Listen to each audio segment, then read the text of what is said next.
Ang ganda po ng lugar natin dito sa Aklan, ha? Bibisita tayo sa mga supporters natin at followers. Pero topic natin, maganda, laging nilalamig. Maraming nilalamig. Ano kaya mga posibleng dahilan? Bakit tayo nilalamig? May 5 possibilities. Iba dito, pwedeng seryosong sakit. Iba dito, pwedeng normal lang. Pwedeng wala kayong sakit. O isa-isahin natin, ha? Yung mga laging nilalamig ang kamay at paa. Number 1, pwede kang anemic. Yung mga taong anemic, kulang sa dugo mas malamig.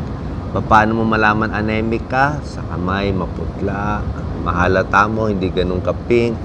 Yung sa ilalim ng mata, sa conjunctiva, mas pale, mas kulang yung dugo.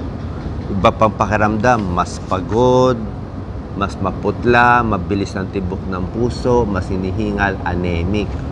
Diba? Bakit anemic? Baka malakas ang regla, baka dinudugo. Okay? Ano gamot kung anemic? Kung anemic ka, kumain ka ng high iron foods, gulay, green leafy vegetables, pwede ring atay, pwede ring karne, pwede ring merong mga iron supplements, diba? Kung anemic, pa-check ng complete blood count. Number 2, pwedeng hypothyroid, mahina ang thyroid mo. Thyroid kasi natin, pag mahina yan, mabagal galaw ng katawan. Pag mabagal galaw ng katawan, anong mangyari? Mas dry skin, mas pagod, mas nilalamig, mas constipated, mas tumataba, at yung regla malakas. Ipa-check ang T3, T4, TSH. Pag nakita mababa ang T3, T4, hypothyroid. May gamot na binibigay, thyroid hormones. Punta kayo sa endocrinologist. Magagamot yan. Pero yan, nilalamig din. Number 3 problem is blood vessel problem. Artery disease, peripheral artery disease. Yung artery, nagdadala ng dugo at oxygen sa katawan, pwede kumipot. Bakit kumikipot yung artery sa kamay at paa? May edad. Kasi tumatanda lang, kumikipot. Diabetes, pwede yun. Mataas ang cholesterol. Heavy smoking.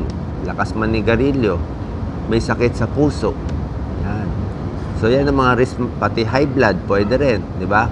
So, pag nagbabara yung mga artery natin sa paa at sa kamay, mas kulang ang dugo, medyo maputla, at nanlalamig. Okay? So, pag ganito, namamanhid din kamay, malamig ang pakiramdam, papacheck tayo kung ano yung sakit. Diabetes, gamutin. Cholesterol, gamutin. Kung sakit sa puso, gamutin. Kung may edad lang, exercise lang. Para at least gumanda yung daloy ng dugo natin. Ha? Gumanda yung muscles. Minsan kulang sa exercise lang yan, makukuha din. Pero kung iba ang dahilan, diabetes o cholesterol, papacheck tayo sa doktor. Pwede sa internist or endocrinologist. Number 4 cause, pwedeng diabetes. Diabetes nerve damage naman. Neuropathy. Yung kanina, artery, kulang ang daloy ng dugo, di ba? Ito naman nerve, yung nerve kasi kulay puti yan eh. Minsan nakikita niya pag kumain ka ng manok, di ba? May puti. Yung puti na nerve yan ang nanggagaling sa utak papunta sa katawan. Nagdadala ng kuryente yan eh. May electrical signals. Anong ginagawa ng nerve para galawin ng kamay? O, utos ng utak ko, galawin. O, sumusunod siya.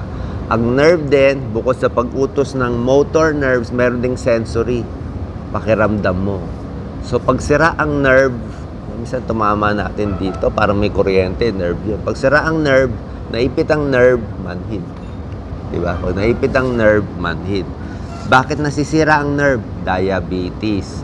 Diabetic neuropathy. Meron din sa may edad, elderly, may neuropathy. Pero pag diabetes, manhid, walang pakiramdam, mahina pakiramdam sa paa. Kaya pag nakatapak ng thumbtacks o pako, may sugat na yung paa, hindi pa alam. Nag-impeksyon na ang paa, hindi pa alam. Namaga ang paa, hindi gumaling. Kasi may sira sa nerves, may sira din sa artery. Yan problema sa diabetes. Nerve problem na, may artery problem din. Kaya minsan napuputulan pa. Gamutin ang diabetes. Pag na-control ang diabetes, gaganda yung nerves tsaka yung artery natin. Okay? Number 5 cause. Ito okay itong cause na to. Ito yung gusto nyo na walang sakit. Number 5 cause ng lalamig, payat. Kung payat ka, kaya ka nanlalamig, okay lang yun. Kasi yung matataba, sila ang hindi nalalamigan kasi meron sila sariling jacket ng taba. Yung taba nila sa tiyan, yan ang pampainit nila, di ba? Tignan nyo yung mga ibang hayop na may fur. Sila ang balot nila taba. Pag mataba kayo, kita mabilis pawisan, di ba?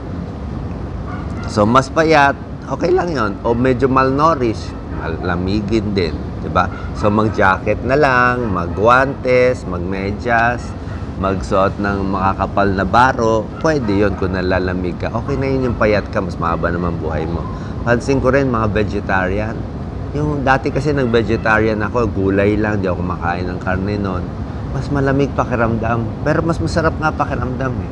Kasi na-feeling ko talaga, pag kumakain ako ng mga karne, mga baboy, baka, di ba? O kambing, ganyan. Talagang mas mainit, mas papawisan ka. O, yun na sa experience ko. Kaya baka mas vegetarian ka, mas nalalamig ka, okay lang yun. So, kung underweight o a little malnourished, kumain lang ng mas healthy, mas tama, pero hindi to delikado. Okay? Walang problema dito. So, sana po nakatulong tong video natin. 5 dahilan bakit nanlalamig. Itong 5 dahilan, anemic ba? Hypothyroid? Artery problem? Peripheral artery disease?